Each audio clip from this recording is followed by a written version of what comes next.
Disasters have always had a chokehold on us. It doesn't matter where you were born or when, tragedies, be it man-made or natural in nature, have never ceased to captivate us. Hurricanes, oil spills, earthquakes, terrorist acts, fires, floods, plane and automobile crashes, all of these events take up airtime, headlines, and live rent-free in our minds. The horror and heroism that can be found side by side in stories like these enthrall us and have a way of making us want to know more, despite wanting to avert our eyes. Every event that involves a loss of life, especially on a large scale, warrants our attention and our remembrance. But not every one of those events receives either. How does a ship carrying over 350 people crash into a reef just miles offshore, become stranded for nearly 48 hours, all of the while being circled by numerous rescue boats and surrounded by dozens of people ready to jump in and help, sink into the sea without a single survivor? And why have you never heard of that story? You're about to find out. Welcome to National Park After Dark.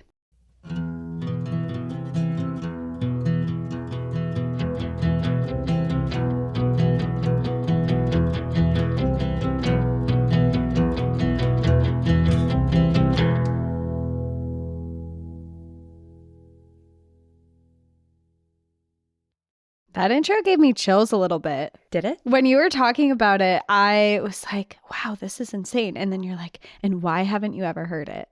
And I was like, I haven't ever heard of this. Well, I'm about to tell you why you've never heard of it and maybe some of the reasons behind that. So, and this is actually, I don't know if you remember, this was your recommendation. I do remember when you were describing it. I'm like, wait a second, this sounds vaguely familiar, but I know nothing about it. Yeah, I know you sent me like one National Park article. Yeah. About and it. I was like, this sounds like it's up your alley. Well, it definitely was. And I read that article, obviously, and then got really engaged and interested in the story. And I, of course, ordered a book all about it and spent like a month reading and highlighting and all of that. So we'll get into it. But yeah, so this is a shipwreck disaster, obviously. And the reason I love it so much is because, you know, that thing where people are like, what is your Roman Empire? Yes. The Titanic is oh, yeah. In particular, specifically, the Titanic is my Roman Empire. And this is, the Titanic is mentioned in this story, and you'll see why. But yeah, something about ship disasters, I don't know what it is, but it's really, really interesting. And this one's particularly heartbreaking. And it does have a tie to a national park, I promise. Ooh. But it's not in a national park, if that makes sense. Gotcha. You're like, I don't get it, but you'll see.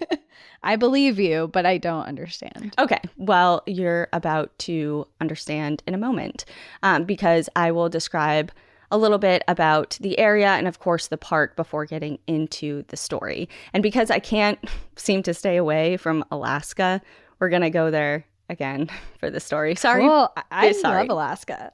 Sorry, not sorry. Alaska is so cool. And it's so full of stories. Just everything goes down in Alaska. I know. I feel like we've done a big chunk of our stories in Alaska. We've had I would say at least 7 or 8 stories here. And we haven't even checked off all the national parks there. It's just, there's so much. Yeah, there's a ton. So instead of going deep into the interior like we've done for several of the Alaska-based stories that we've covered, we're going to be going into the state's Inside Passage region. And for those of you who are not familiar with that area, the Inside Passage region stretches over 500 miles along the Pacific Ocean from the Puget Sound of Washington through British Columbia's coast and up into the Gulf of Alaska. And the passage is this stunning kind of like patchwork conglomeration of more than 1,000 different islands. There's rocky coastline, massive glaciers, fjords, coves, bays, and there's also portions of the largest national forest in the entire country, which is the Tongass National Forest, and that preserves the largest intact temperate rainforest in the whole world. So it's a really beautiful, beautiful place. Wildlife, of course, is abundant here, as it is throughout the state. There's whales, bears, and birds that can be seen in plentiful numbers along the shoreline on the Inside Passage, which is home to the Tlingit, Haida, and Tsimshian Alaskan Native peoples. Travelers can visit via the Klondike Highway through air taxi or the Marine Highway ferry system, but the Inside Passage serves as the most popular route for cruise ships journeying from places like LA, Seattle, and Vancouver. So this place is like teeming with cruise ships. And I would say the vast majority of number of people who come here come via cruise ships as a stop on their cruise. I've heard a lot of people who have gone on those cruise ships absolutely love them. I have always said the only cruise I will do is an Alaskan cruise. I don't know why I have that stance, but I just feel like it's a really cool way to see those places because I've obviously travel there is different. You have to be creative with the way you travel throughout Alaska, and a cruise ship is a way of kind of just like going on autopilot and just enjoying versus having to do all these different plans of like, okay, I'm going to take this float plane here and then the train here and maybe this highway and then I have to get, it's a nice way you're to kind see of there. And I feel like it's a really cool way to see the marine wildlife if you're going there, just because there's such a good chance you're going to see whales. And there's other cruises where I feel like that's not as typical to see. So that's cool. And I feel like a lot of cruises that you go on, speaking as someone who has been on a few cruises, you're just in the middle of the ocean for so long and you don't see anything. But if you're taking a cruise to Alaska and you're in the coast and you're seeing the fjords and all the beautiful landscape from the ocean, it's a little bit different than just being in open water. Yeah, that is true. And I think that's a big draw for why a lot of people choose to go on cruises to Alaska. And another reason is because there are a lot of different cool stops made along the way to different coveted destinations all along the Inside Passage. So that includes places like Juneau, Sitka, and Ketchikan, as well as different coveted national park stops like Wrangell and Glacier Bay. So they're easily accessible by different cruise ships and passenger lines.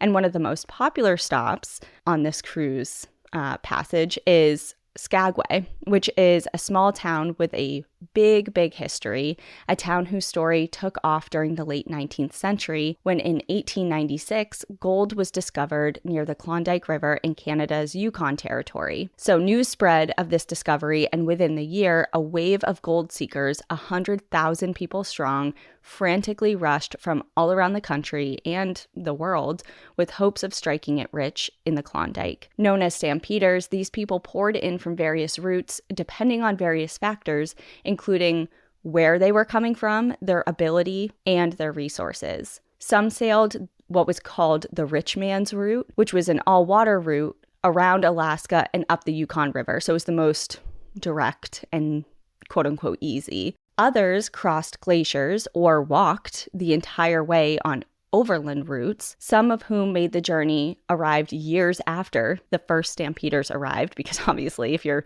sailing directly there versus walking, it takes a lot longer. Yeah, take you a little bit longer, miss the boat, so to say. Others chose the cheapest and most direct routes, the White Pass and Chilkoot trails.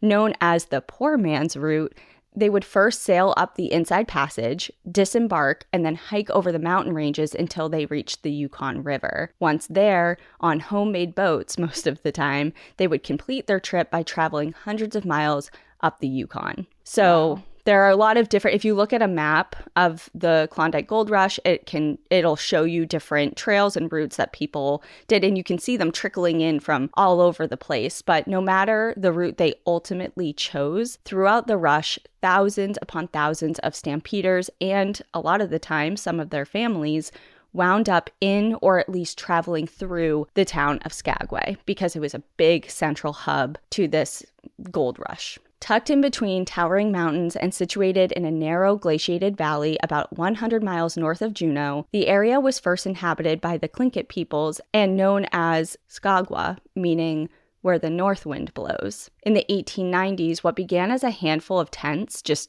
hastily set up to house passing stampeders quickly boomed, seemingly overnight, into a lawless frontier town. In its heyday, The town of Skagway had over 70 different saloons, earning it the nickname the roughest place in the world. Today, this rough and tumble town is a picturesque tourist town, and of course, here we are, the site of a national park. There it is. There it is. So this park is a bit unique, not only because of what it protects and preserves, but its location, or rather, multiple locations. Established in 1976, the park has 4 units, and they're located, one is in Seattle, Washington, one of course is in Skagway, and the other 2 are located near Skagway on the Chilkoot Pass and White Pass, so obviously also in Alaska. Interesting. As a National Historic Park, the Skagway unit of the park is comprised of locations with great historical value, and in this case, places which commemorate the gold rush of 1897 to 1898. It's about 13,000 acres, and it encompasses 6 blocks of the historical district of Skagway, Alaska, as well as the nearby ghost town of Dyea, the Chilkoot Trail, and portions of the White Pass Trail, all of which have really strong ties to the Klondike Gold Rush. Interesting. I'm just going to tell you right now, don't Google it, because that I will be finding myself in Alaska very soon because my resolve is weak because I really do want to go. It just looks so beautiful. And obviously with the historical element, it just really is of interest to me. And I'm going to keep telling you about it and you're gonna be like, let's just write it down. We have like a rolling list. I'm convinced. Let me know when we're going. Okay. We'll have to look at our Google Calendar. Yeah, quick weekend trip. We're gonna have to spend it's so funny because looking back on it, this time last year we were in Alaska for almost the entire month of July. Oh, that's such a good point. That was a fun trip. It was. I love Alaska. Because of its prime location for cruise ship stops, over 400 cruise ships a year make a stop to Skagway. It is the most visited national park unit in Alaska by attendance number. Interesting. Nearly 850,000 visitors come every year and choose from a historic or outdoor adventure or go for both. And I think it's just so funny because I'm positive that a lot of that visitation is unintentional. I bet like you they don't even know they're in a national park. No. Like, obviously with a lot of the Alaskan national park units, especially up north, like gates of the Arctic, like you have to intentionally and thoroughly plan that visit. But with a cruise ship stop, it's like, okay, we're stopping at Skagway for the day, like have fun, and you just happen to be there. You know, like you didn't plan that. Surprise, it's a national park. Right. Yeah. So that's why I think that the numbers are the way they are. That makes sense. Over a dozen of the buildings in Skagway, which have seen many versions of themselves throughout time, have been protected, saved, or restored by the Park Service, including saloons, homesteads, storefronts, train depots, hotels, and more. There are options for ranger talks and museum visits, shopping, and self-guided tours throughout Skagway. And one of the most popular activities runs out of the National Park Visitor Center, which also serves as the White Pass and Yukon Railroad Depot, where guests can book tickets for a train tour along the historic railway through the spectacular Alaskan scenery. And if ghost towns are your thing, the town of Dyea was once the size of Skagway back in its heyday, booming in the time of the gold rush, but now this National Historic Landmark, managed by the Park Service, of course, is a place where visitors can visit the ruins of the former town and learn about the location's history before, during, and after the gold rush, and can even camp there. There's 22 campsites in that ghost town area, so it's pretty cool. And Dyea is also the starting point of one of the most popular backpacking routes in all of Alaska, the Chilkoot Trail. And as I mentioned, the Park Service also manages this National Historic Trail, which was transformed from a traditional trade route into an essential highway where thousands of people, men, women, and children, trekked from Dyea to Lake Bennett, British Columbia during the Klondike Gold Rush. Look at you adding so many national park sites. This is very national park related. In the beginning. You're like, and then I'm going to tell you all about these, and then we're not going to be in any of it. Pretty much. Well, kind of. I don't know. You'll see. I'm enjoying learning of them either way. It is relevant. It's relevant. Okay. I believe you. According to the National Park Service today, nearly 15,000 people visit this trail every year, whether it be doing the entire 33-mile route or just day hiking. And both the trails, the Chilkoot and the White Pass trails, are less than 40 miles in length, but due to the hazardous weather and trail condition, disease, malnutrition, and sheer amount of gear that the men carried during the gold rush, between 1897 and 1900, more than 100,000 people attempted this journey to the Klondike region, but no more than 40,000 made it. Death was around every corner. There were avalanches, murders, suicide, hypothermia, broken limbs, starvation, and more that fill the pages of history on these trails leading to the coveted gold fields. And I know I just hyped you up about the gold rush and teased obviously a ton of different stories that we could do with adventure and misadventure that took place in this area and on those trails in particular over the last few years of the 1800s and into the 1900s. And as with so many locations we cover, of course, there's dozens, if not hundreds of stories that we could get into. But today, here we go. I'm taking you in a different direction. And you'll see, like I said, the story does have ties to the gold rush in Skagway, but it does not take place in the town or even during the gold rush. Today we're going to be learning about the Princess Sophia, aka the Titanic of the West, the worst maritime disaster of the Pacific Northwest.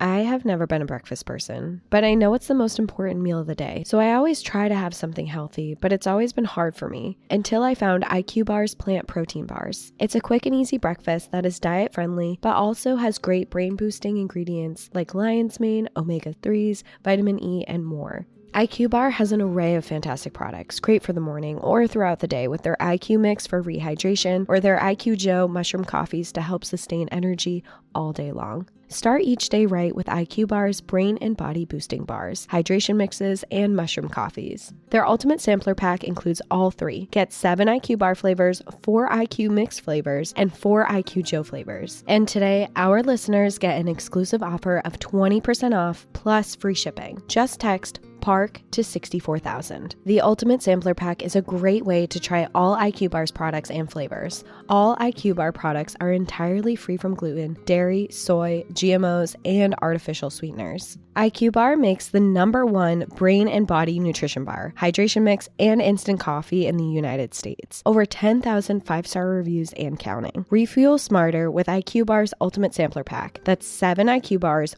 4 IQ Mix sticks, and 4 IQ Joe sticks. And now our special podcast listeners get 20% off all IQ Bar products, plus get free shipping. To get your 20% off, just text PARK to 64,000. Get your discount. Text PARK to 64,000. That's PARK to 64,000. Message and data rates may apply. See terms for details.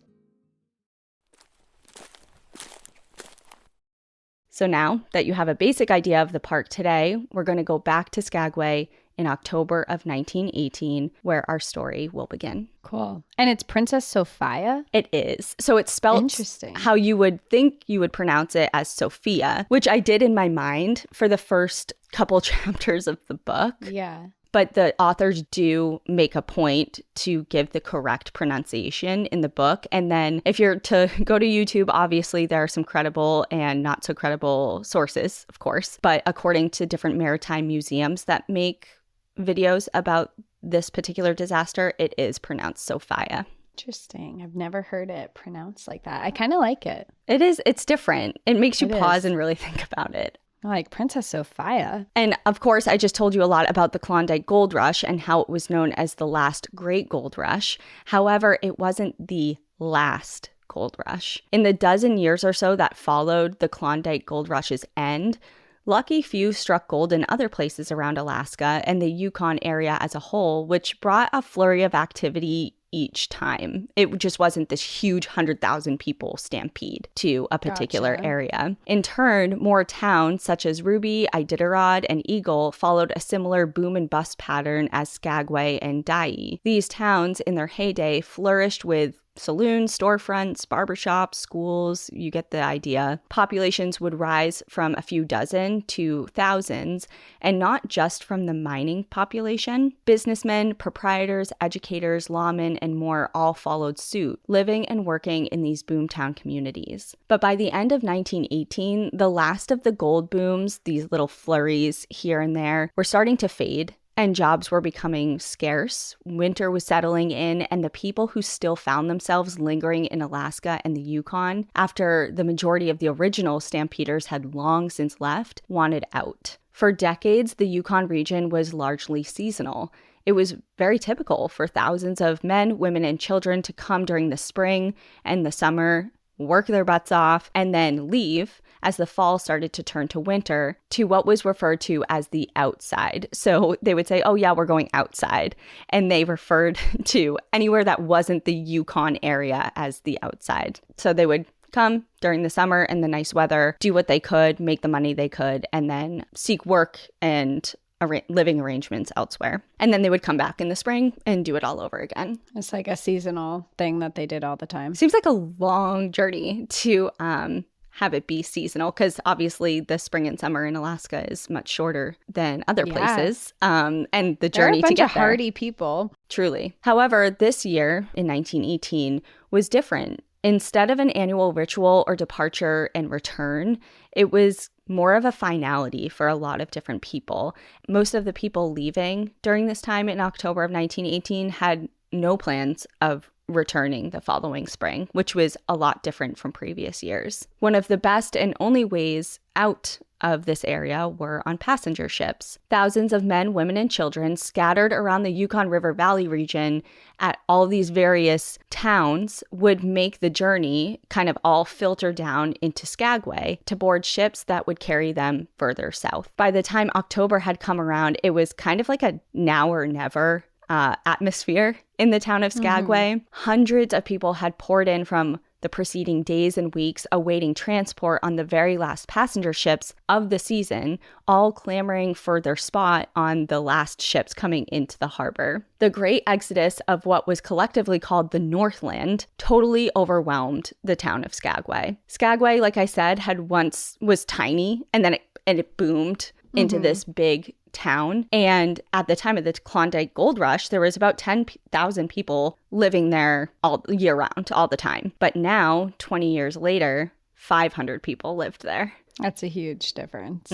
So its sole reason at this point in time in history, its sole reason for existence was basically just as a transportation hub, because obviously, like I said, that's where people boarded ships to get out. And the sheer number of people pouring in during this time completely overwhelmed Skagway, as people clamored for rooms at hotels, getting seats in restaurants, and space to await the ships, just like all sardined in there. Yeah, if it's built for 500 people, and then you have thousands. Yeah, just all awaiting a ship, a place on a ship. Yeah. The demand to leave the interior was so great during this time that ships were making unscheduled additional runs from Skagway that month. Like unplanned, they're like, oh my gosh, there are so many people here. Let's just keep going back and grabbing them. And the chance of getting out of Alaska dwindled as each and every ship pulled away. The Washburn, the Seattle No. 3, and the Yukon all steamed their way out of Skagway with their passengers and crew, with still hundreds and hundreds of people awaiting transport. On October 23rd, one of the very last ships, the Princess Sophia, pulled into Skagway to a dock absolutely packed with people, some with reservations, others with just the hope of making it on last minute. The Sophia was one of the newest ships on the British Columbia Coast Steamship Service fleet. Built in Scotland just 6 years prior, she had been running the Vancouver to Skagway route for just as long. The fleet was owned by the Canadian Pacific Railway Company, who always put great emphasis on the safety of their ships and prided themselves on their instructions to their trusted captains, which underlined their first priority. For example, a line from a 1904 memo to a captain that worked for the fleet read in part, quote, "While we have a published schedule, bear in mind that the company do not wish to risk whatever run in order to maintain this schedule. Take no chances in foggy or stormy weather." The company, as did many others, learned from different maritime disasters to improve standards on their own ships. While there are many examples, the most notable was, of course, from the Titanic, whose sinking just 6 years earlier caught the attention of the globe. The Sophia was licensed to carry 250 passengers and 70 crew members, but in times of great need, as was such on October 23rd, special permission could be granted for additional passengers, but only if there were enough boats, rafts, or other life-saving flotation devices to accommodate everyone that was to be on board. And that lesson was learned from the Titanic, as we all know. While ship agents made last-minute arrangements to increase their capacity, secure additional life rafts, and to hire some last-minute additional deckhands throughout Skagway, boarding began. The passengers represented the Society of the North at the time, who all came from different walks of life. There were miners like Charles Castleman, who had high hopes when he first left Texas and arrived in the Klondike region. But now, nearly 18 years later, he was leaving for work in the oil fields back home. Business owners like Murray and Lulu Mae Eads, who had arrived to the Yukon at the height of the gold rush, but unlike many who ventured north, they actually put down roots. Originally from Kentucky and Alabama, the couple met at work. Lulu was one of the Klondike's most beloved dance hall queens, and Murray was a hotel investor and was essentially her boss. They eventually married and became owners of local hotels, eventually rising the ranks in the Yukon society. Their trip on the Sophia would mark the first time they had left the north in nearly 20 years. So they were not seasonal like many of the other people that I described. Obviously, they had business and a whole life there, and they were really integrated in the Yukon community. There were also people whom entire communities relied on, such as Ulysses Grant Myers, who was the coroner, mayor, and customs housebroker for the tiny town of Eagle. Wow, that's a lot of hats to wear. A lot of responsibilities, yeah. Yeah. There were also people aboard leaving their Yukon life to begin a new life elsewhere, like John Maskell. Originally born in England, John had found himself north in search of work, like so many others, but after years amongst the mines, it was time for the 32-year-old to turn the next page. This involved traveling back to England to marry his sweetheart, Dorothy Burgess. Many were reuniting with their spouses and children, whom they had been separated from for months to years, sometimes decades, and some were traveling with their entire families. The O'Briens, for example. Bill and Sarah O'Brien had spent many years traveling north and south with the seasons, but this time they were seriously considering staying outside, particularly in Detroit, where Bill had a promising lead for steady employment year-round. And because of this, they took all 5 of their children on the Sophia, ranging in ages from 14 years old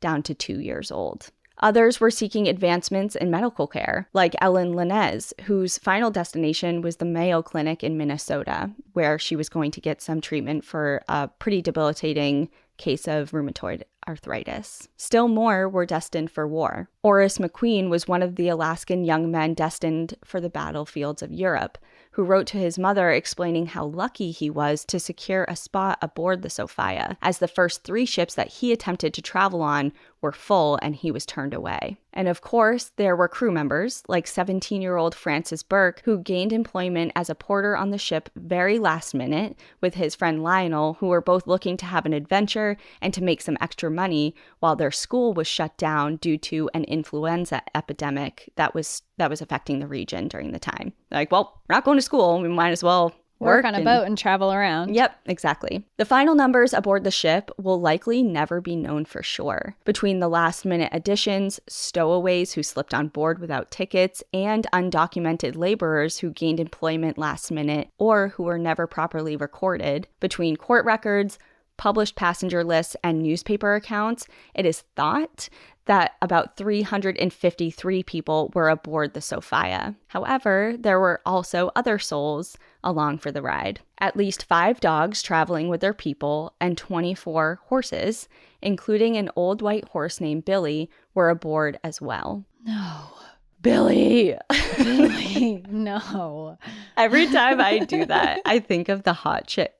Do you remember the hot chick, the movie? Yeah. When, like, she turns into, what's his name? Rob Schneider. Is that the actor's name? I think so. The one that's always with Adam Sandler. Yes. And everything. Yeah. I think that's his name, but Yeah. I'm so bad with actors. And like, so she's in the man's body, and she's trying to communicate with her boyfriend Billy that it's really her. She's like, it's me, Jessica. And then he's like, ew, get away from me. And she goes, Billy. She gets so upset.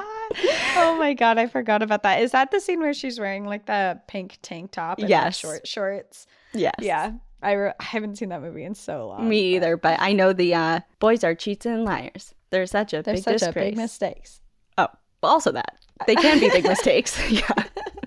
Anyways, so Billy, the horse. Oh, God, Billy. Okay, so his owner, his name was Walter Burns, who was obviously also aboard, had worked as a miner for nearly 20 years up in the Klondike region. And Billy worked year-round with Walter, pulling an estimated $500,000 worth of gold out of the mines during his career. And Walter had a home in Vancouver, and instead of abandoning the old horse that was now too old to work any longer, instead of abandoning him in the north or selling him off to a slaughterhouse, which was very, very common at the time, he was going to bring him down to Vancouver with him for retirement in green pastures. Oh, my heart. Billy.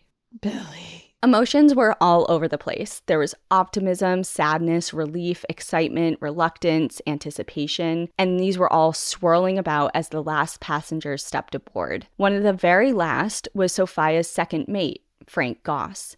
He and his brother Walter had worked on ships for years, and each time a voyage brought them away from home, they would visit their mother to say goodbye to her. And this time, they did just that, but oddly, despite being very late, soon after leaving their mother's home when they bid her farewell, Frank turned back, ran back to her house, and gave his mother one last goodbye hug, which she later recalled as very strange. He had never done that before. And the brothers were actually so late, they were in a full-out sprint to the docks to board the Sophia as she was getting ready to depart, and only Frank made it in time to board, leaving his brother Walter behind. Wow. And he's the one that was like, I need to say goodbye one last time to my mom. Yeah, like there was some feeling there. Mm-hmm.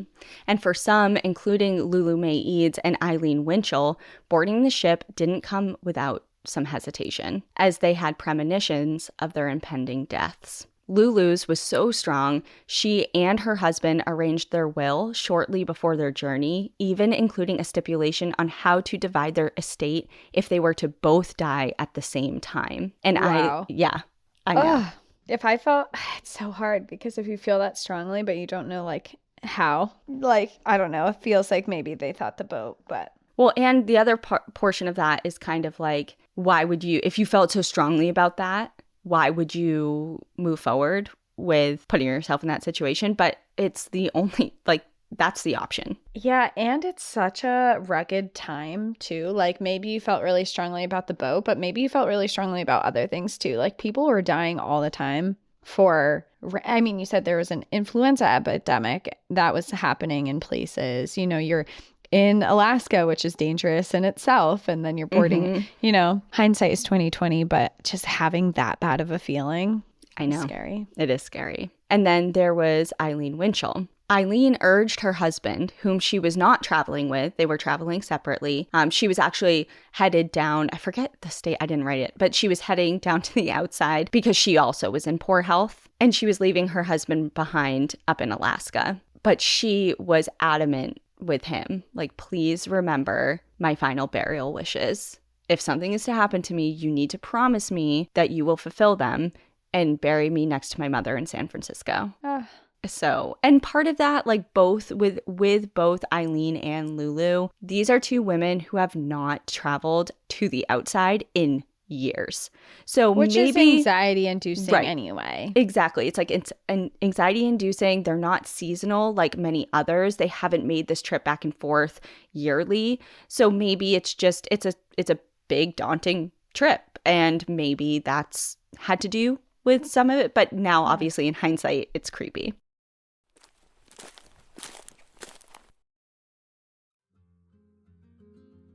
I had never found beauty products that met my needs until I started using Prose. If you're not comfortable with your skin or hair when you leave the house, it impacts your overall confidence. I had never truly found something that was formulated for my exact needs, but ever since I switched to Prose custom hair and skin routine, my hair is healthier and my skin is better than ever. I struggle with dry hair and my skin sometimes feels really dull, but the results I've had with Prose are amazing. My hair is healthier, I don't have the dry, split ends I used to, and my skin has this glow that it never used to have either. Prose is made for people, not hair and skin types. Personalization is rooted in everything they do, from their in-depth consultation to their made-to-order model. With millions of possible formulas, they narrow down which one is uniquely yours. Take my conditioner and scalp treatment, for example. They were specifically formulated to nourish my dry scalp and hair. They even have a review and refine tool which learns from your feedback and keeps up with your formula, with changes of the season and your needs. And because we are always conscious about how we shop, it's important to note that Prose is a certified B Corp. They're cruelty-free, and they are the first and only carbon-neutral custom beauty brand. Prose isn't just better for you, it's better for the planet. Prose is so confident that you'll bring out your best hair and skin that they're offering an exclusive trial offer of 50% off your first subscription order at prose.com/NPAD. So you get your free consultation, then 50% off at prose.com/NPAD. That's prose.com/NPAD.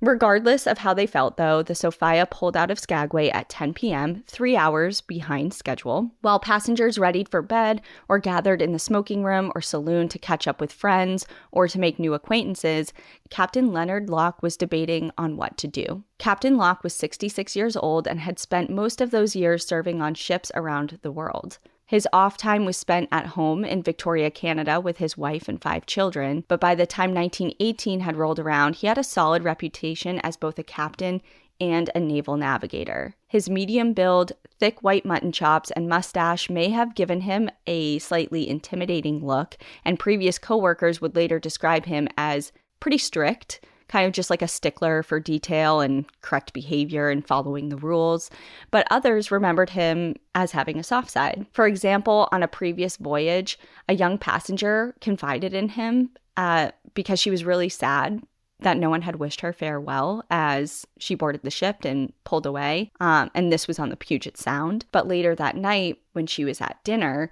he had left her a poem near her plate that read, "Good ship sails, I go to sea, but no one says goodbye to me." So he took his time to write her something, make her her feel special. Yeah. Perhaps twisting his mustache or stroking his mutton chops, he gazed out into the water. Just 16 miles out of Skagway, the weather had turned for the worse. A whiteout snowstorm rolled in with 50 miles per hour winds from the north. The waves were becoming turbulent and frothing with whitecaps, but as a seasoned captain, he had experienced far worse. It was a bad storm, there was no denying that, but he was confident in his ability as well in his crew's ability. He knew the Princess Sophia was built for these types of waters, despite their reputation for being rough and dangerous, and who had claimed dozens of ships and hundreds of lives. The route along the Inside Passage was dotted with peril in the form of reefs and narrow passages, but Locke's techniques for navigating in poor weather had never failed him before, so he ordered full speed ahead. Titanic people, if you know, you know. Iceberg. Dead ahead. Okay. Shortly after 2 a.m. on October 24th, his decision was proved the incorrect one when the Sophia, traveling at her normal cruising speed of 12 knots, slammed into Vanderbilt Reef. The reef in its entirety is an underwater mountain that rises about 1,000 feet from the bottom of the ocean floor and is located in about the dead center of this 7-mile-wide canal that they were steaming through. At high tide, a half-acre of surface area on the top of the reef barely shows above the water, but at extreme low tide, it rises about 12 feet from the sea. Exactly how the error was made in navigation of slamming directly into this is unknown, but the sudden deceleration and the grinding halt threw everyone from their bunks and the contents of the ship were just sent crashing everywhere. Amazingly, no one was seriously injured, but understandably, many were shaken up and questioning what the heck was going on. John Maskell, the man traveling to Europe to marry his fiancée, wrote a letter to her, explaining the events and painting the picture of confusion amongst the passengers. A letter by Oris McQueen, the 17-year-old Army private that he was writing to his mother, also elaborated on that moment, describing how he witnessed a couple of women fainting and others just throwing on their life belts and just kind of running around and questioning what was about to happen. Yeah, I imagine a crash like that was just like such a huge throw. And Yeah. I just imagine if you're in a car and you crash, like obviously you're jostled, but you're in this massive boat that just hit a piece of land. Mm-hmm. Going full speed. I mean, 12 knots isn't super fast. I mean, remember, this is a passenger ship that's just going through an inside passage in a canal. It's not the open ocean. It's not a huge ship, but it's still going fast. You know? I imagine it feels like a small earthquake. Like everything rattles and shakes and you're thrown. Yep. No one's like in a seatbelt, you know? Right, of course. Locke immediately sent word of the incident to his superiors and ordered the lifeboat swung out as a precaution, yet did not order an evacuation. The Sophia was suspended on the reef. The hull was gashed, but almost completely out of the water. And if you want to pause at this point in time just to look up the Princess Sophia on the reef, you'll see pictures. She's literally almost all the way. It looks at first glance like she's still cruising on the water, but she's literally all the way out, sitting on top of the reef in the middle of the canal. So she's out of the water. She's obviously damaged. The storm was raging on. Waves crashed into the sides of the ship, causing the hull to scrape against the rocks. Oh, yeah. I see what you're saying. Right? It's not like she's scraped and she's on her side and water's pouring, you know, it's she's just sitting on top of it. Looks like she's just like parked at a piece of land. That's a great way of describing it. It looks like she's parked. Exactly. So the storm's still battering her. It's obviously a dangerous situation, and the sounds alarmed the already distraught passengers. But for the moment, they were kind of okay. They weren't taking on any water. She wasn't flipped on her side. But due to the limitations on wireless communications at the time, getting a message to headquarters, Locke's superiors in Victoria, was impossible. But word made contact with several ships anchored near Juneau, which was about 20 miles away. As word spread about the Sophia's predicament, local vessels of all kinds and sizes, mail and passenger boats, fishing boats, freight ships, and more were all alerted and answered the call for aid, while a formal rescue effort was being organized and mobilized from his superiors. Like, it's kind of, okay. I don't want to get into the whole, like, how elaborate the communication delays and difficulties were, because there's a lot of information there. But just as an example, Captain Troop, who was in charge of the Canadian Pacific headquarters down in Victoria, had no idea and had no notice of any sort of problem until 12 hours later. Wow, that's a huge delay. So much can happen in 12 hours. Yeah, but locally in the Juneau area, we have all these ships that are going straight out to them. We have help coming in. It's just formally from the headquarters, it was delayed. The passengers were informed of the incoming help and were relieved. Hours and hours passed, precariously positioned atop this reef, the ship still being battered by the storm. The night dragged on. Some people went back to sleep. Others paced in the halls, and passengers started sending wire messages or wrote to loved ones, and parents tried to calm their frightened children. Like, you were just doing what you could. It was a waiting game. By 9 a.m., the first ship arrived to the scene, pulling up as close as the reef and the weather allowed, which was about 75 yards away. So less than a football field away, they were able to get up to the Sophia. As the day went on, more and more boats arrived awaiting instruction. And again, there's an entire book written about this, but the basic plan was to wait until high tide, when hopefully the larger boats could pull the Sophia off the reef, while smaller boats were on standby to take the passengers off and unload them to safety. Gotcha. But they're not using the lifeboats to get to these ships that are waiting for them. Correct. Which we'll come back to. I guess if the weather's really bad and the waves are crazy. And they're also on a reef. And the waves are smashing into the reef. So if you lower a lifeboat directly onto the rocks and there's waves pummeling you, It's a rough. where are you going?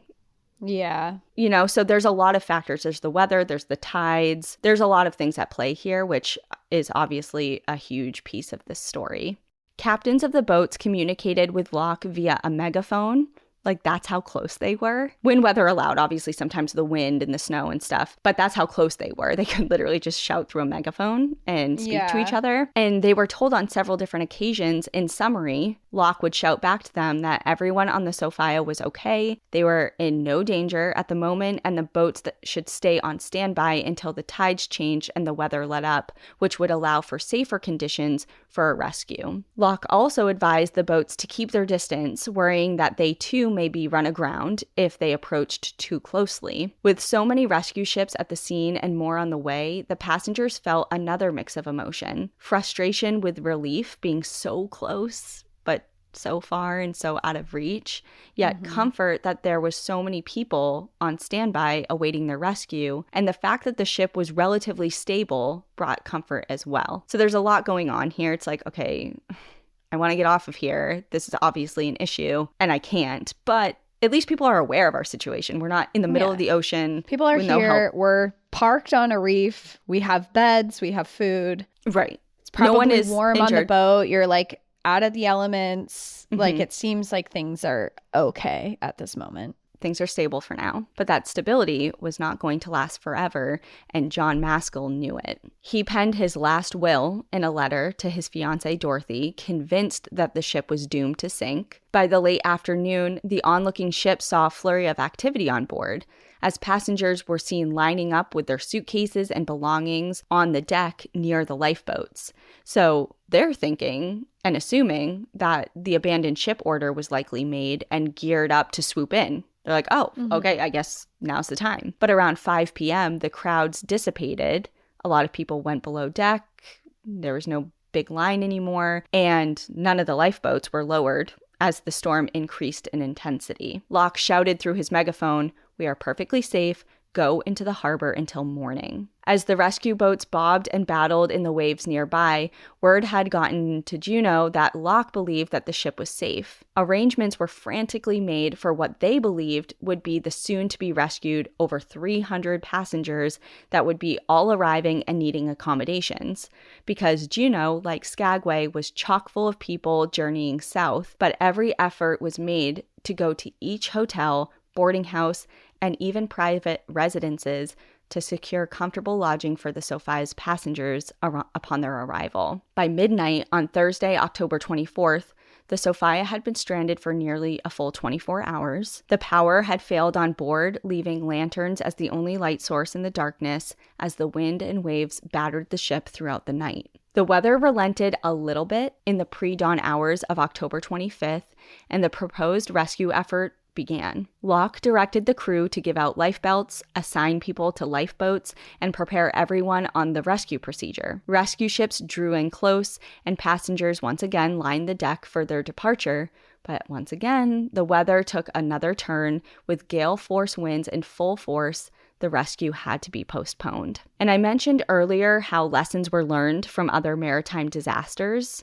Of course, like the Titanic in particular. But there was one that was probably on Locke's mind the most in this particular instance, and maybe some of the other captains in the area. And that incident was the 1904 Klondike, which was en route from Seattle to Victoria when she ran into rough weather. And the ship was seemed doomed to sink. So the captain ordered the women and children onto lifeboats.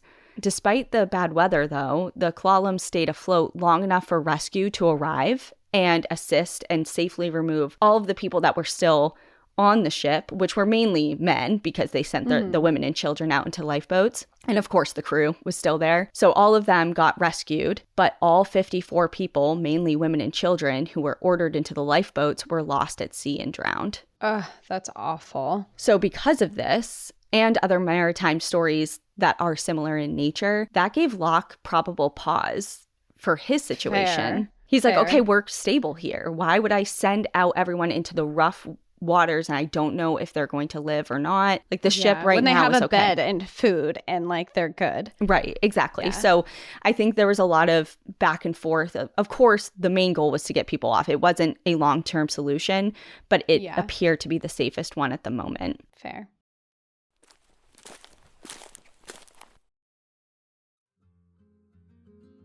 Sometimes searching for the right doctor is like a Mad Libs. You need a blank specialist who takes your blank insurance, who doesn't have a blank month wait to get in for an appointment. ZocDoc makes it easy to fill in those blanks to help you find the right doctor for your specific needs. ZocDoc is a free app and website where you can search and compare high-quality, in-network doctors, choose the right one for your needs, and click to instantly book online. We're talking about in-network appointments with more than 100,000 healthcare providers across every specialty, from mental health to dental health, eye care to skincare, and much more. ZocDoc allows you to filter for providers who accept your insurance, are located nearby, who specialize in what you need, and who are highly rated by verified patients. It's super convenient and allows you to see their actual appointment openings and choose a time that works for you. You simply click and instantly book a visit. Plus, ZocDoc appointments happen fast, typically within 24 to 72 hours of booking. You can even score same-day appointments. Take it from me, I am sick right now, and I use ZocDoc to book an appointment for later this afternoon, and I booked it this morning. So when I'm sick and I need a doctor, I use ZocDoc. So stop putting off those doctor appointments and go to ZocDoc.com/NPAD to find and instantly book a top-rated doctor today. That's ZocDoc.com/NPAD. ZocDoc.com/NPAD. As the hours dragged on, nearly 24 rescue boats took turns taking shifts near the Sophia and taking cover in nearby coves or behind nearby islands in an attempt to save their own ships and crews from the weather. The storm was unrelenting, and if anything, it started gaining momentum. Winds were now clocking near 100 miles an hour, and the snow was in near whiteout conditions. People couldn't see more than a dozen feet ahead of them. News of the Sophia's predicament had reached the shores and the papers, and knowing that their families were probably worried sick and freaking out as they were reading the headlines that were popping up, for example, Princess Sophia in danger, passengers still on board. Many of the passengers started wiring to their families in hopes of reassuring them that they were okay. Meanwhile, Locke communicated with the captains of the nearby rescue ships via megaphone, like I said, and through wire transmissions, and the rescue captains all spoke amongst themselves, and the consensus remained. There was to be no rescue attempt until the weather broke. It was simply, and albeit frustratingly, just too dangerous to attempt anything in the current conditions that they were facing. And yeah, I mean, it sounds like from everything that you're saying at this moment, it's the safest option because, like we said before, they seem stable. Right. And now. It wasn't ideal, of course, by any means. The ship was still in a perilous position. It's in the middle of a terrible storm, and the Sophia's crew and passengers were starting to run out of fresh water, and the weather was frightening everyone involved. But Locke reassured the others that they were okay for the time being. The ship had barely shifted at all on the reef, despite all of the battering it was getting from the wind and the waves and the snow and the incoming and receding tides. All of that combined, for what it was, they were okay. But suddenly, they were not okay. At 4:50 p.m. on October 25th, a wire was sent from the Sophia. Ship foundering on reef, come at once. The rescue ships, who had retreated a bit for safety, launched into action. At 5:20, a transmission crackled through the radio from the Sophia to the rescue ship, the Cedar. For God's sake, hurry. Water is coming into my room. There was more to that transmission, but the static made the words impossible to understand. And it was the last anyone would ever hear from anyone aboard the Sophia. The rescue ships tried their best to reach the vessel, but as soon as they left the safety of their position in the coves, they were pummeled by the weather and the waves. Several ships tried their best to reach the Sophia, but it was all in vain because they were unable to. With heavy hearts, all they could do was wait. It wasn't until 8:30 a.m. the following morning. So remember, those transmissions came around 5:30 p.m. And it wasn't until, well into the morning on October 26th when the weather let up enough for aid to approach. But what rescuers witnessed made it clear this would not be a rescue, it would be a recovery. The only visible trace of the Princess Sophia was the top 20 feet of the ship's mast protruding from the icy water. Oh my God. So the water came in? Yeah. So or the ship sank? The ship sank.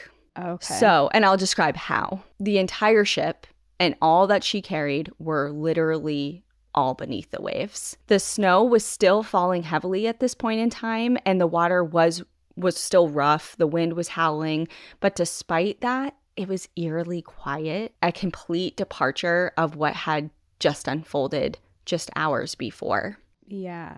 The beginning of the end for the Sophia struck shortly before that first transmission for help at 4:50 p.m. The wind and the waves picked up, and for the first time since they ran aground on the reef, the ship began to shift. It swung a full 180 degrees and began sliding backwards and off of the reef, all the while scraping and grinding on the rocks, completely tearing out the entire bottom of the hull. Oh my God. Fuel oil with the consistency of thick tar began flooding into the ocean, and the seawater rushed in, overtaking the engine and boiler rooms. The boilers exploded, ripping apart the lower decks and killing anyone who had sheltered there for the storm instantly. The explosion also blew out many of the portholes, which allowed even more seawater to rush in even quicker. As the ship began to sink under the waves, panic unleashed. For nearly 2 days, the back and forth of get ready to evacuate and then never mind caused a lot of confusion and ultimately complacency due to so many false alarms. And based on what we know, and what was eventually discovered, it is clear that some of those aboard had no sense of imminent danger. So when the ship suddenly began to sink, it was an all-out chaos with little preparation or formal plan. Some attempted to scramble onto lifeboats. Others leapt from the rapidly sinking ship into the water. But with less than 20 feet of visibility because of the blinding snow, it would have been impossible for them to see what they were plunging into. Of course, they knew that the sea was frigid and turbulent. What they did not know was that its surface was thick with a slick of oil. Their clothes were coated in it, weighing them down further, and many of the victims suffocated from inhaling the oil versus actually drowning in the water. Oh my God. Of the first 162 bodies that were eventually recovered, only 2 had drowned. The rest had suffocated because of the oil. That's horrible. That's horrific. Because not only are you, obviously, you're gasping for air, the water is cold and you're struggling to breathe, but because of how cold it is, like you have this natural reflex of gasping for air, and you're just inhaling all of this thick tar oil that you didn't know was there. And those who made it to lifeboats were only given temporary relief as they were either smashed into the rocks or capsized and sunk. Based on the evidence, it appears that Locke had not given the order to abandon ship or perhaps waited until the very last moment. Because there were no survivors of the sinking and the ship's logs and records were lost to the ocean, we will never really know the exact sequence of events that took place immediately preceding and during the sinking.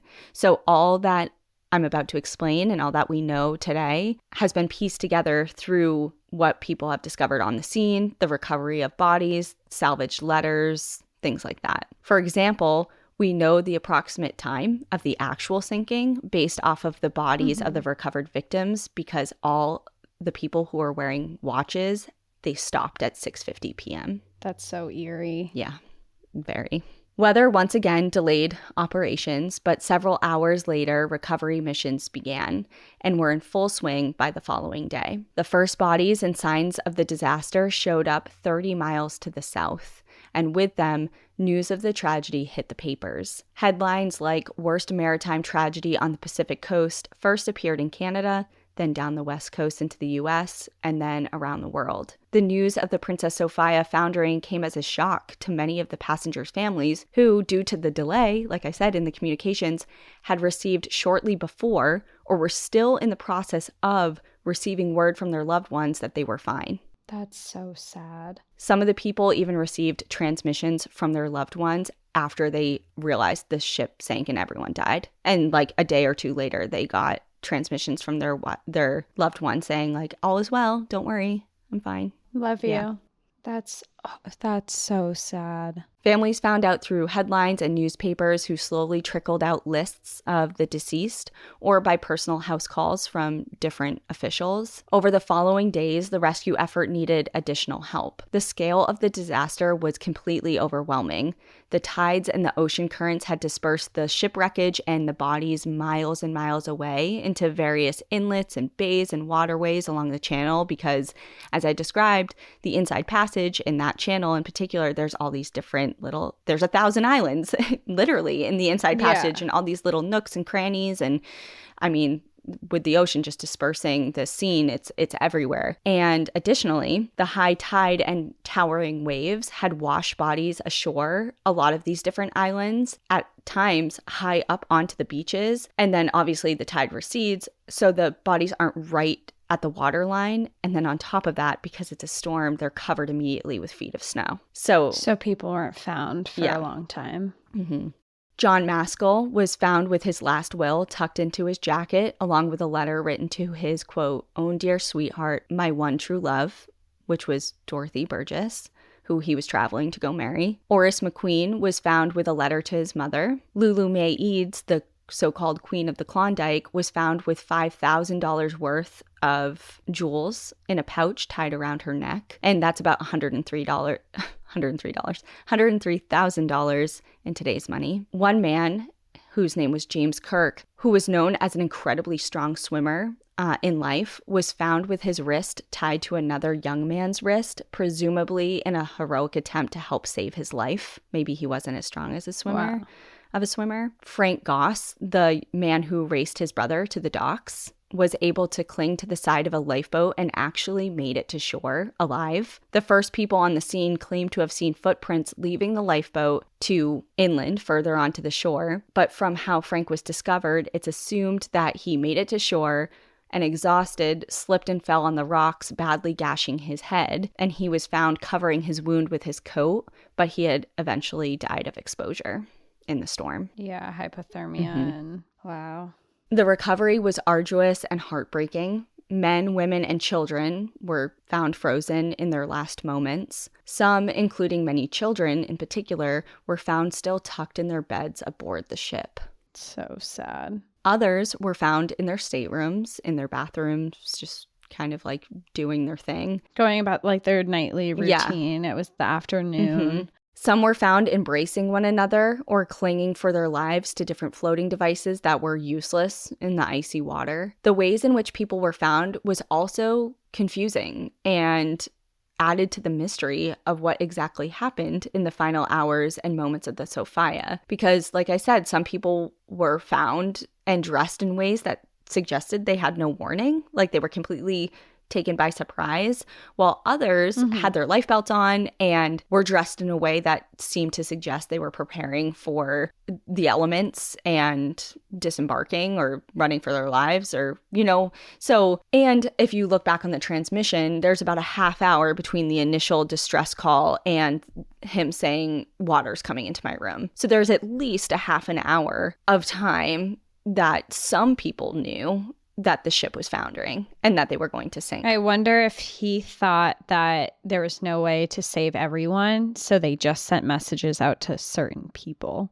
I don't know. I feel like that would have not been Captain Locke's thing. And I will say Captain Locke didn't send those messages. It was like the operator. There's a lot of people involved, so I tried to limit the amount of names I'm sharing. But or if it just hadn't traveled to everyone yet, the news, like, especially if the boat was underwater, I wonder if, well, he had a megaphone, but I just wonder if, like, was there an intercom system or anything? Like, I just wonder if maybe they couldn't get to people lower on the boat or farther away, so it was all like by mouth communication. I will say that in the book, they kind of throw out the suggestion that it's been thought that some people have suggested that to the people who were found in their beds or not with life belts and not attempting to jump ship, that they kind of just accepted that they were not going to live and just kind of went down with the ship type of thing. There's a scene in the movie Titanic that illustrates that 100% when the woman, the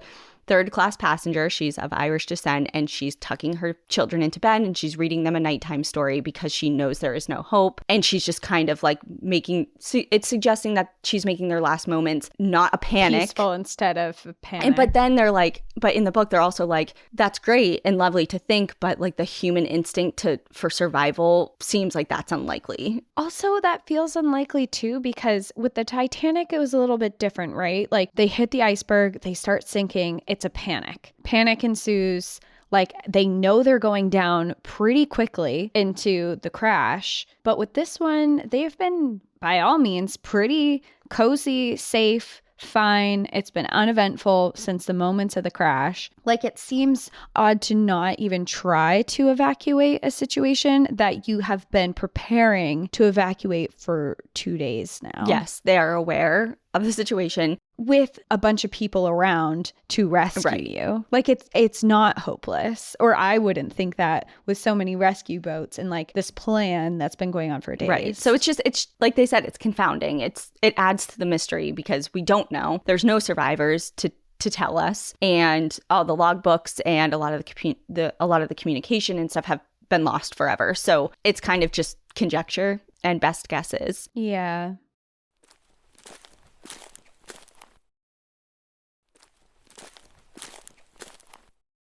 In the first 3 days of searching, over 180 bodies were recovered from the sea. More would follow, the last being recovered nearly a year after the disaster, and some were never found at all. The city of Juneau stepped up to the grisly task of receiving the bodies, cleaning them, identifying them, notifying the families, preparing them for burial, and coordinating interments either locally or around the country. There were so many dead that coffins ran out literally overnight in Juneau, and embalmers and embalming supplies had to be called in from as far away as Seattle. The ship, the Princess Alice, was soon nicknamed the Ship of Sorrow, as she had the somber task of carrying over 150 bodies from Juneau to other ports, including Vancouver, Victoria, and Seattle. Freight sheds and warehouses on the piers at those ports were set up as temporary morgues. The bodies would be lined up alphabetically, and family and friends would enter to claim their loved ones. In Victoria, the arrival of the Ship of Sorrow was, in this cruel kind of hand dealt out by the universe, correlated with the announcement of the end of the war. It was Monday, November 11th, 1918.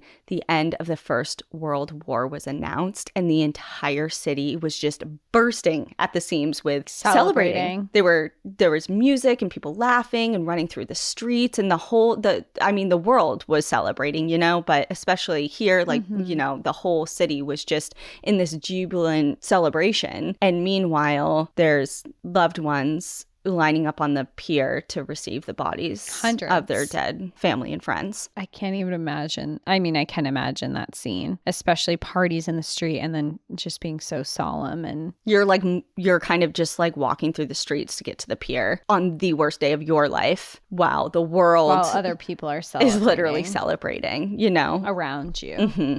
The majority of the crew of the Sophia were buried in Victoria, Vancouver, and Seattle. For example, I put this in because if you're interested in cemetery visits like I am and perhaps live in these areas, Mountain View Cemetery in Vancouver has 66 victims of the Princess Sophia buried there.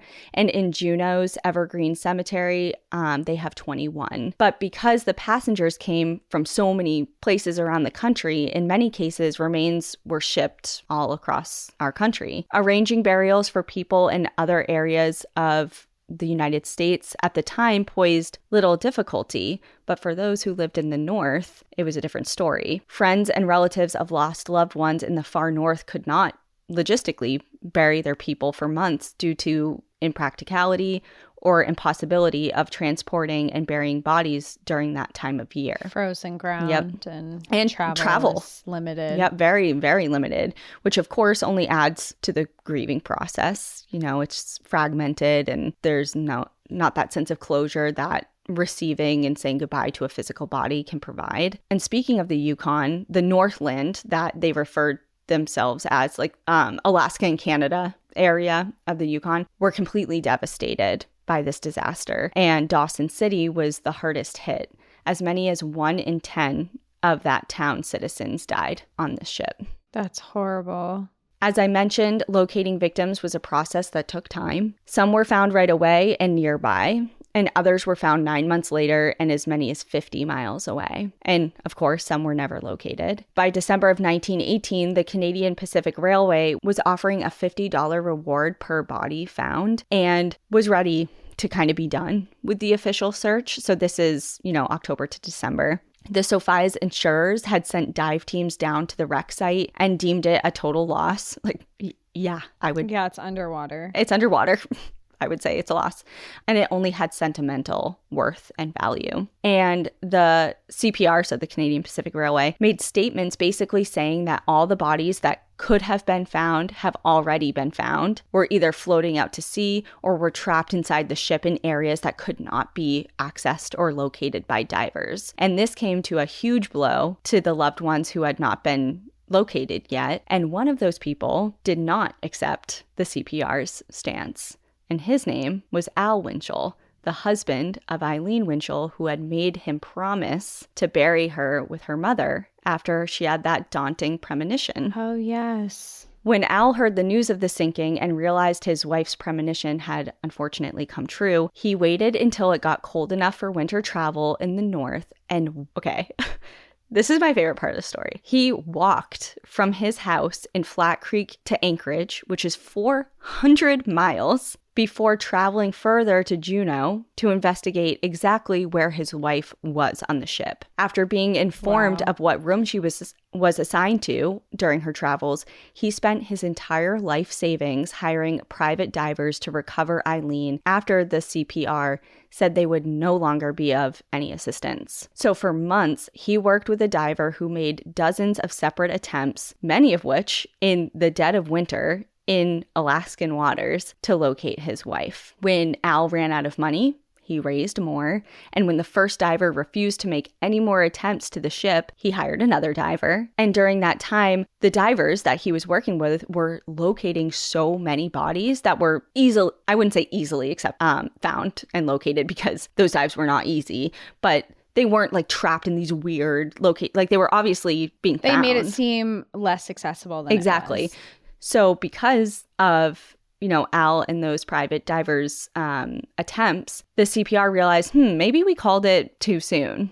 And they resumed their own recovery operation for people trapped inside of the ship. And Al waited at the piers as the CPR team brought up people, body after body, 86 people in total, desperate for one of them to be his wife, but they never were. Finally, in July, so he started this in December. 7 months. Or 8 months. Eileen was finally brought to the surface. She had been found in her stateroom alongside Sarah O'Brien, who had been traveling with her husband and 5 children. And it is thought that because Eileen was sick at the time of her journey on the Sophia, Sarah had rushed into her room to help her. And they both died. Wow. Al brought Eileen to San Francisco to be buried next to her mother, just as he had promised. God, have you seen or heard the saying? It's like, if he wanted to, he would. Yes, I have. If he wanted to, he would. Don't settle for less. That is insane. She just said, these are my burial wishes. And he wasn't like, well, she's lost. Yeah.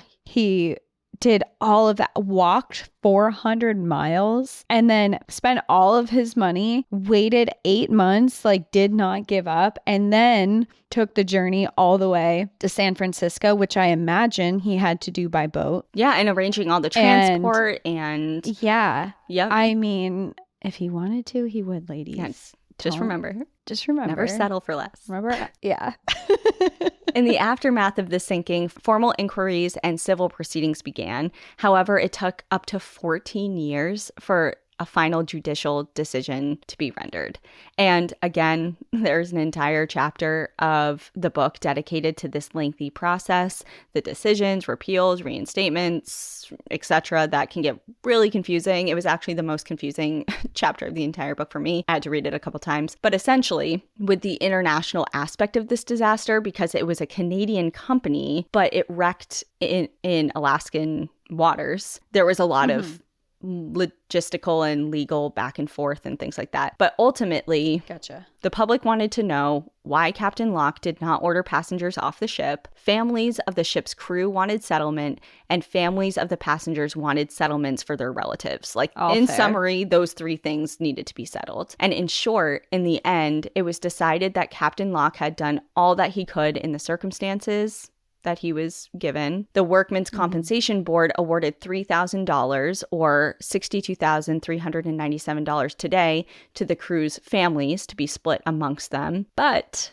the CPR managed to reduce the amount of money owed to the families of the passengers down to $600, split between the hundreds of families that were involved in this case, that it came down to $2.50 per family of each victim involved in the suit, or $52 in today's currency. That's so messed up. It's insulting. That's so insulting. $52 for your dead loved one. After also, may I add, 14 years. 14 years. And okay, so not only is that a slap in the face, of course, and a devastating emotional blow, but many of these families relied on that person, on that relative or family member who died on the ship for financial support. So many of them were people working up there and sending money such a good point. to their families elsewhere. So they're huge, like, not only is it an emotional, traumatic loss of a family member, but it's also a big chunk of your financial net that's now no longer there. Yeah. And you're hoping for some sort of compensation for that. To help with that. Yeah. So, like, that is. And if you're interested in learning more, again, I'll shout out the book, The Sinking of the Princess Sophia, Taking the North Down With Her by Ken Coates and Bill Morrison. Such a good read. Very easy to read, except for that chapter. I was like, what the heck is going on? But if you're interested in, like, they literally go into so many of the passenger stories and just different. It's very well done, easy to read, although it's really obviously heavily historic in nature. There's a lot to do with life, the way of life during the gold rush and people of Alaska. And it's just amazing. It's a really, really good read. What are your thoughts on, do you think that he could have done something? The captain could have done something else? Well, after reading everything in the book and obviously researching this for about a month, I think that the short answer to that question, in my opinion, is no. However, like, there's testimony, like, written in the book as well, back and forth, of other captains and things like that. And they did say that the true testimony is almost 10,000 pages long over the years. Oh, wow. So there's a lot of information, but there were some people who mentioned that there was a lull in the weather that would have been that window of opportunity that perhaps to put people, passengers could have. And I will say that it wasn't as simple as lowering lifeboats and they were going to get off. There was a particular tactic that they were going to use that basically involved a rescue ship throwing a line out and that passengers one by one coming off down, like, for lack of a better term or visual, like a zip line type of deal into the rescue boat in the water, into the rescue boat, because the conditions weren't ideal for the lifeboat route. So they were saying that there was a lull in weather where that could have potentially happened, but no one that was there and that has experience as a captain or on ships, because the general public is like, I don't get it. Why did you not do this? Yeah. But people with experience with the seas and how ships operate and just the maritime world, a lot of those people were of the opinion that Captain Locke did the best he could and he was not in the wrong for not ordering an evacuation. So I can see that. I feel like in hindsight, because every single person died, now you're like, do whatever, but I feel like in his moment where if he was going to send the lifeboats or do these rescues, it was kind of like you were sending people out and you knew some weren't going to make it. But it was just kind of a gamble. And now knowing that every single person dies, it's like, yeah, send them out. Hopefully we'll get some that survive. But in that moment, having to make those decisions, it's kind of like, how do you initiate an evacuation where you know that people are going to die? Right. And that people are not going to make it. Like, it is his sworn duty to safeguard his passengers. So in his mind, why would he knowingly send people to their deaths, or at least some of them, if he thought that many, if not all, could be saved once the weather died down and or when the window of opportunity was safer. So that's my opinion based on everything. I mean, obviously hindsight's 2020. Who knows? Who knows? He didn't, I mean, they were relatively stable for days. Yeah. Like, of course, he said now we know what was going to happen, but he didn't know that at the time. And I agree with you. I think that there could have been something that was done, but I don't think in that circumstance that anyone would really make that decision, just because you would be knowingly sending some people to die and some people to live. And especially when you have children on board, where you're like, all right, go off with your parents, your mom, your dad, whatever, and you may or may not live for that. You may or may not live, especially a child in these crazy weather and waves and stuff. 100 miles an hour winds, blinding snowstorms, rough waves. It's not like a whiteout. You can't even see where you're going. And I think, in hindsight, I think something could have been done, but people would have died regardless, and that was something he was trying to avoid, obviously. Yeah, and I think it is also very telling that it wasn't Locke against everybody else. Locke and many of the captains of the ships and boats that were surrounding him were on the same page. Yeah, they agreed with it because he had been talking. It's not to like them.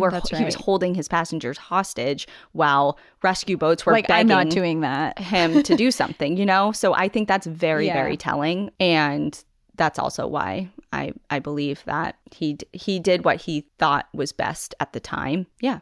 Makes sense. Today, there is a steel tower on a large concrete base that towers nearly 40 feet out of the water atop Vanderbilt Reef. Prior to the disaster, Alaskans had been complaining to the government for some form of lighthouse or lighted buoy to be installed to warn about that reef, as previous wrecks, albeit not as serious or disastrous as the Princess Sophia, but they had occurred in and around that area before the Sophia struck. So there was some calls to action for hey, can we light this up a little bit here? But the government had ignored the complaints, and instead a sole unlit buoy was placed near the rocks of the reef, which would have been barely visible in the rough waters and weather at the time, and nearly impossible to see in the dark because it was not lit. Lighted.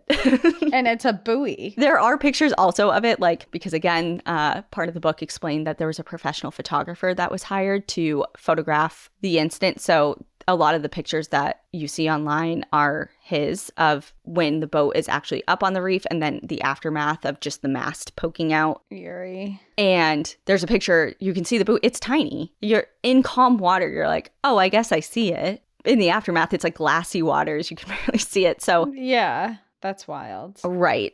But of course, within weeks of the Sophia disaster, the government installed a gas light and bell on the reef, which now has evolved to what can be seen by mariners navigating the channel today, which is that large permanent steel tower that's on the reef. Good.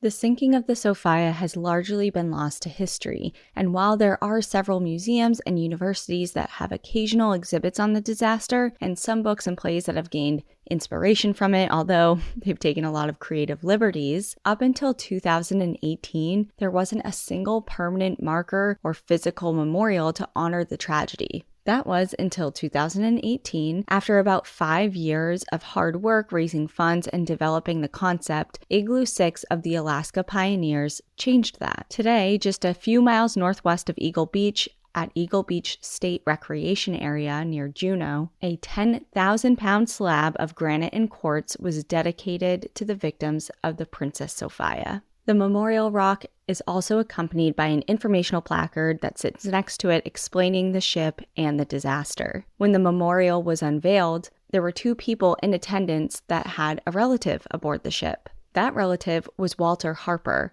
an Alaskan Native man famous for his mountaineering and outdoor skills. In 1913, just 5 years before the Sophia sank, Harper was the first person in recorded history to reach the summit of Denali, the highest point in all of North America. He died with his wife on the Sophia at the age of only 25, and they were found hand in hand. Ken Coates and Bill Morrison, the authors of The Sinking of the Sophia, point to a number of possible reasons of why this is. Between the end of the war, a depression that was affecting the North, the influenza epidemic, the fact that it was neither entirely an American or Canadian disaster, like it was a mixture of both, and the fact that much of the mourning only took place away from the actual site of the region of the disaster. And all over the country, not just like one space. Exactly. In one community. Exactly. The wreck and all the lives lost was just kind of lost in the news. Obviously, it made headlines for a little while, but it quickly kind of was just like forgotten about, and honestly was forgotten about and lost amongst communities. Aside from those who were personally impacted, because those grieving were geographically fragmented and that sense of loss was scattered, coupled with the fact that there was a transient aspect of the communities that were most heavily impacted. Remember, they're seasonal, they're here, there, everywhere, they're not living there full time. Yeah.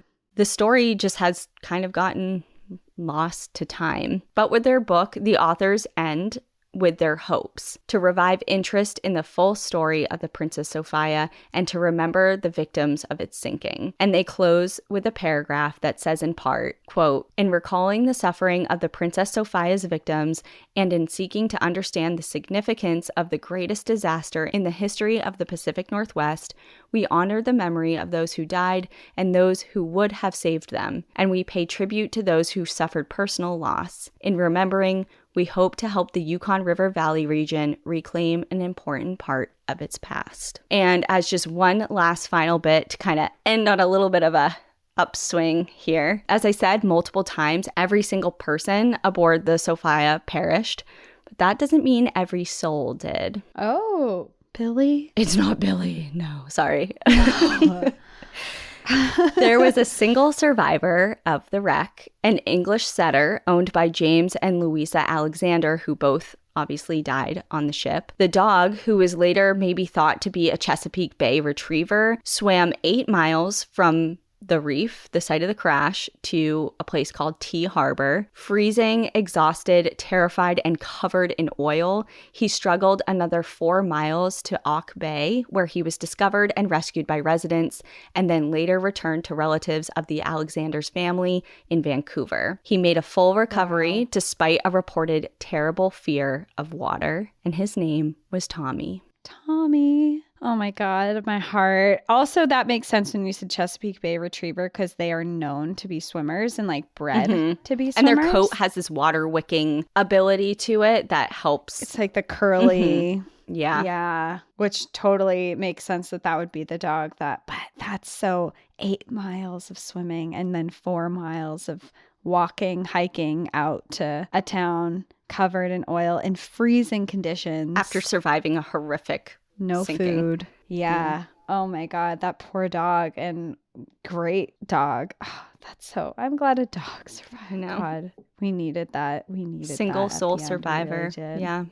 But it's just like, thank you for the recommendation, because I really enjoyed researching that story, even though it was tragic in nature.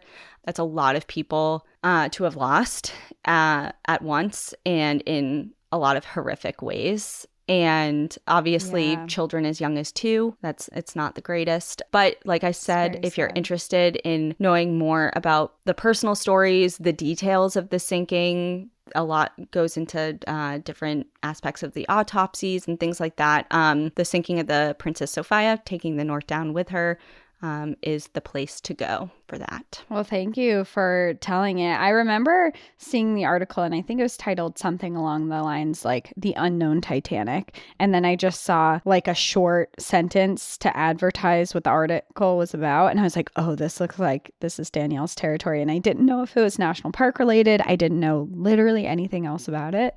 So, well, I'll answer that question right now. It. What the main article that got me into this was published by the National Park Service, and obviously the Klondike Gold Rush National Historical Park, or whatever I was describing for like a half an hour in the beginning.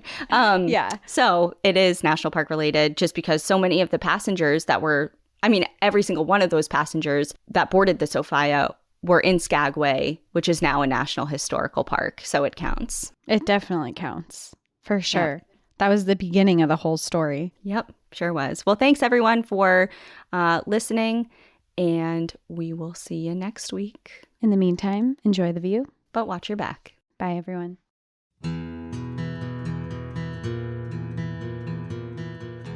Thank you so much for joining us again this week. If you have a trail tale or story suggestion, send us an email at stories@npadpodcast.com. Follow us on Instagram and Facebook at National Park After Dark and on Twitter at NPAD Podcast. Join our Outsiders Only community on Patreon or Apple subscriptions to listen ad-free, unlock monthly bonus episodes, and exclusive content. And remember, when you support our sponsors, you are supporting our show. For our exclusive discount codes and source information from today's episode, check out the show notes. For more information on our show, our book recommendations, merch updates, and more, visit our website at npadpodcast.com. And please rate, review, and subscribe from wherever you listen to podcasts.